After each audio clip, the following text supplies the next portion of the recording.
Bonsoir, épisode 3. Alors, aujourd'hui, nous allons parler de Cyrano de Bergerac lui-même, le personnage de théâtre plutôt, et le personnage réel, parce que oui, c'était un personnage réel, il y a des choses très intéressantes à dire.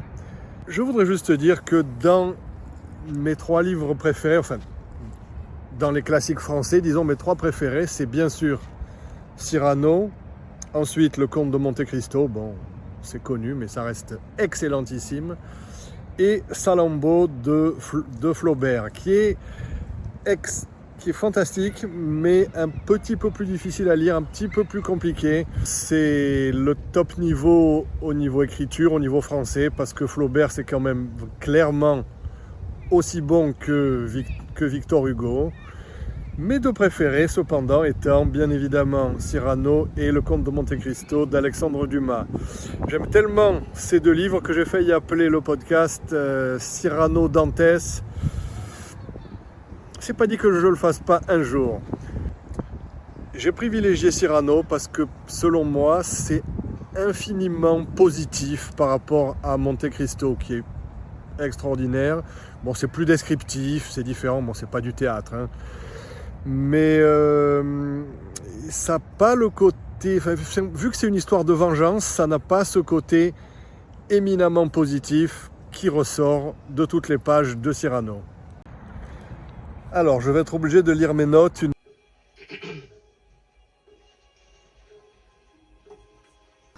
Alors, d'abord le contexte historique. Il s'agit de la guerre de 30 ans. C'est ce qu'on pourrait appeler concrètement une guerre de religion, évidemment. Et c'était en fait essentiellement la France contre les Habsbourg, c'est-à-dire l'Espagne et l'Autriche, essentiellement l'Espagne. Et le but, c'était pour les Espagnols et les Autrichiens de s'en prendre aux protestants et de leur foutre sur la gueule, parce que les Habsbourg étaient une dynastie très puissante et très riche, qui était catholique, bien sûr. Donc, l'originalité pour moi de ce conflit, c'est que Richelieu, qui était, bon, bien sûr, qui était le personnage le plus puissant de France, et qui, bien évidemment, était catholique, a décidé de prendre la défense des protestants pendant cette guerre qui a duré de 1618 à 1648. Et quand la guerre de 30 ans a pris fin, la France en est sortie grandie, tandis que l'Espagne et les Habsbourg ont été affaiblis niveau diplomatique et autres. Abordons maintenant le vrai Cyrano de Bergerac, le personnage réel.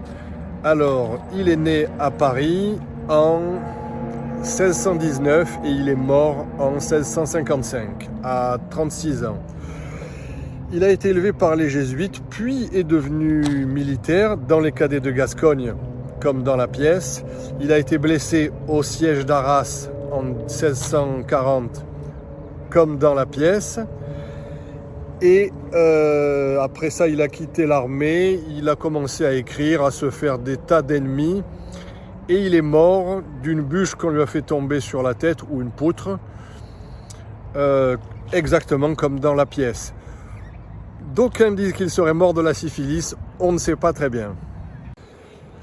Il était connu pour être un grand escrimeur et un esprit libre, un gars qui n'hésitait pas à provoquer des gars en duel pour les larder de coups d'épée. Et par contre, il n'avait pas du tout un grand nez et il n'a pas non plus eu une histoire d'amour impossible avec sa cousine. Pourquoi un grand nez justement ? Eh bien, à mon avis, pour marquer une différence, une forme de laideur objective sans laquelle il aurait été absolument parfait. Et là, c'était pas possible vu qu'il fallait que lui soit intelligent et guerrier et que le beau gosse, ça soit Christian. Mon ami, j'ai de mauvaises heures de me sentir si laid parfois, tout seul. Le grand nez est une forme de raccourci pour représenter un défaut évident et visible au premier coup d'œil.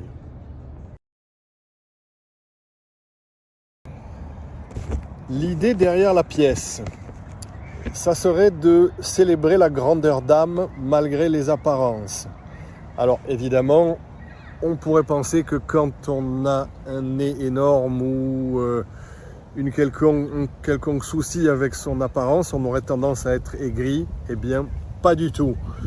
Et bien sûr, de fustiger les hypocrites tout en exaltant la liberté et l'élégance face à l'adversité.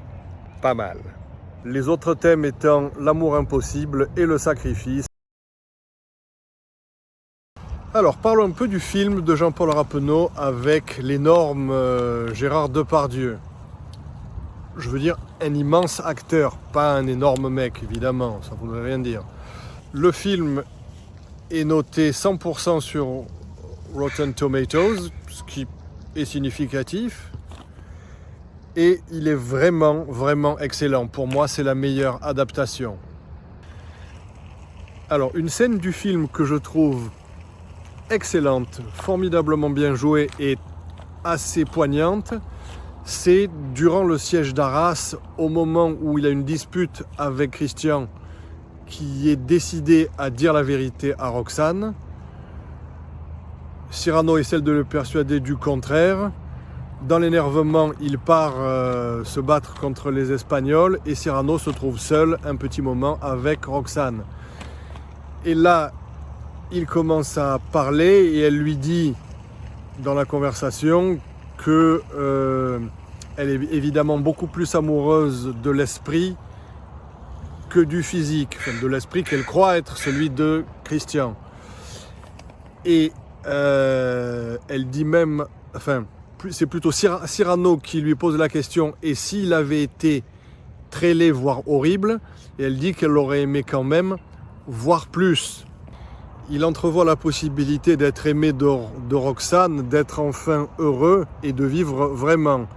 Et il est sur le point de lui parler, de lui dire que c'est lui qui écrivait les lettres. Et pile à ce moment-là, Christian se fait crever par les Espagnols. Alors, pour respecter sa mémoire et pour ne pas être dans la situation de lui voler Roxane d'une certaine façon, surtout juste après sa mort, il préfère se taire.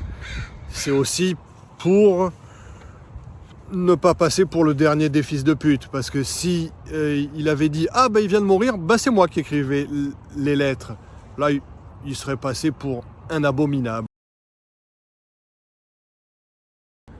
Donc il se sacrifie pour que Roxane puisse garder le souvenir de Christian intact. Et on parle encore une fois du sacrifice qui est un des thèmes principaux de la pièce. Alors, en parlant... Putain d'oiseau. En parlant d'éloquence, ma tirade préférée, c'est pas du tout en variant le ton, on aurait pu dire ceci comme ça ou comme ça ou comme ci, non. C'est celle qui dit non merci. Je vous mettrai la vidéo tirée du film, parce qu'il faut dire aussi que dans la pièce, il y a clairement des moments qui sont non pas chiants, mais un petit peu fastidieux, tandis que dans le film, pas du tout. Enfin, tu conviendras. Eh bien oui, c'est mon vice. Les plaire et mon plaisir, j'aime qu'on me haïsse. Si tu laissais un peu ton âme mousquetaire, la fortune et la gloire. Et que faudrait-il faire? Chercher un protecteur puissant? Prendre un patron? Et comme un lierre obscur qui circonvient un tronc et s'en fait un tuteur en lui laissant les corps, ça? Calmer par ruse au lieu de s'élever par force? Non, merci. Aider comme tous ils le font des versos financiers, se changer en bouffon dans l'espoir vil de voir aux lèvres d'un ministre naître un sourire enfin qui ne soit pas sinistre? Non, merci. Déjeuner chaque jour d'un crapaud, avoir un ventre usé par la marche, une peau qui plus vite à l'endroit des genoux devient sale, exécuter des tours de souplesse dorsale? Non, merci. De trouver du talent comme Mazette, être terrorisé par de vagues gazettes et se dire sans cesse « Oh, pourvu que je sois dans les petits papiers du Mercure, François !» Non, merci. Calculer, avoir peur, être blême, aimer mieux faire une visite, des tas de poèmes, rédiger des placés, se fait représenter. Non, merci. Non, merci. Non, merci. Mais chanter, rêver, rire, passer, être seul, être libre, avoir l'œil qui regarde bien, la voix qui vibre, mettre quand il vous plaît son feutre de travers, pour un oui, pour un non, se battre ou faire un vers. Travailler sans souci de gloire ou de fortune, à tel voyage auquel on pense. Dans la lune, triomphant par hasard, regarder le mérite, bref, dédaignant d'être le lierre, parasite lors même qu'on n'est pas le chêne ou le tilleul. Ne pas monter bien haut, peut-être, mais tout seul. Fais tout haut l'orgueilleux et la mer. Mais tout bas, dis-moi tout simplement qu'elle ne t'aime pas.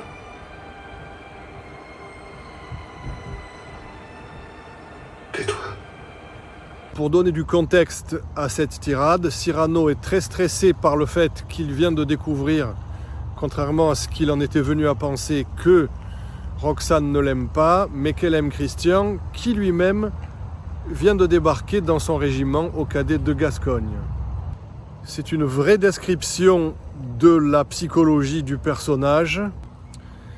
Alors, il y a eu beaucoup d'adaptations au théâtre et au cinéma de Cyrano. La plus connue des adaptations françaises, c'est 1950 avec José Ferrer. Alors, je l'ai vu, ça a un peu vieilli par rapport au film avec Depardieu, ça n'a mais rien à voir. Ça fait beaucoup plus théâtre filmé, c'est moins mise en scène. C'est moins grandiose aussi. Il y a eu étrangement plein d'adaptations russes. Et c'est peut-être le pays qui a le plus adapté les grands classiques français. Et oui, on est engagé par nos politiques à les prendre pour des cons, mais les Russes sont francophiles, ou en tout cas étaient francophiles avant les récentes vacheries de nos politiciens. J'ai un ami, d'ailleurs ici, qui est russe et qui m'a dit que son enfance a été bercée par les adaptations russes, des fois en comédie musicale même, des Trois Mousquetaires, de Cyrano, de Monte Cristo et tout ça. La dernière adaptation bien à la mode est hyper woke et a l'air hyper pourri. Et c'est en fait le fait que Cyrano est nain. Si, c'est pas une blague. À la place d'un gros nez, ils ont dit qu'il était nain. Et Christian est noir. Bon, alors ok.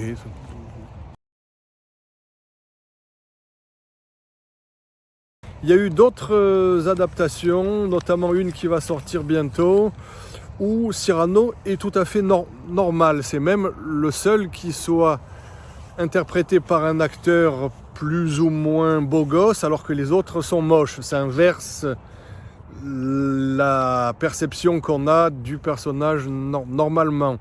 C'est une ficelle d'ailleurs relativement classique. Il n'y a pas si longtemps, ils avaient fait une adaptation de Elephant Man avec dans le rôle titre David Bowie, toujours impeccable. Alors, l'affiche Wikipédia, oui parce que maintenant on ne dit plus Wikipédia, c'est concrètement Wikipédia, de Cyrano, parle même de son homosexualité latente. Alors c'est pour vous dire comme tout part en couille intégralement, on croit rêver quoi. Le plus simple, regardez le film, celui avec Depardieu. Peut-être que ça vous donnera envie de lire la pièce, on ne sait jamais. Et j'espère que ça vous aura donné envie de faire ça. Découvrez ce personnage ainsi que le reste de la grande littérature française. Merci beaucoup. Très bientôt, d'autres vidéos qui seront un peu plus...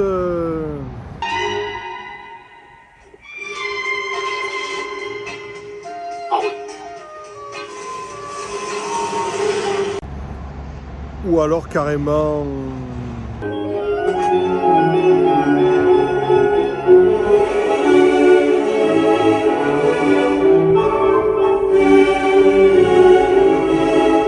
pourquoi pas un peu...